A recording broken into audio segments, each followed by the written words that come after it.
Labdien visiem, un ir īpaši liels sveiciens strēlniekiem, un šis ir jūsu horoskops un zvaigžņu ziņas šim gadam.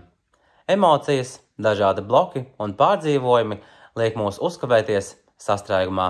Šie un citi šķēršļi neļauj mums izkļūt no tiem mums vajadzīgā laikā. Prāts arī var izspēlēt jokus, jo var bloķēt ar savu racionālo redzējumu.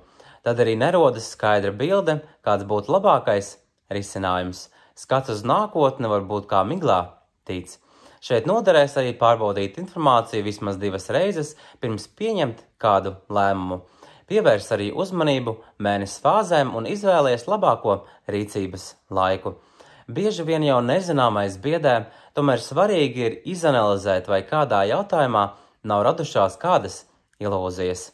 Tās kliedējot, arī šaubas varēsi atmest, un mērķis šim gadam kļūs skaidrs.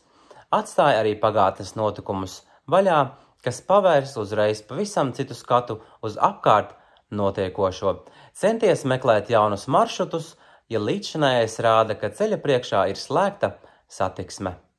Tavas domas ir tava atslēga mērķu sasniegšanai. Ja sajūties kā ezītis miglā, sāc rītu ar augstu dušu, ir arī krioterapija, piemēram.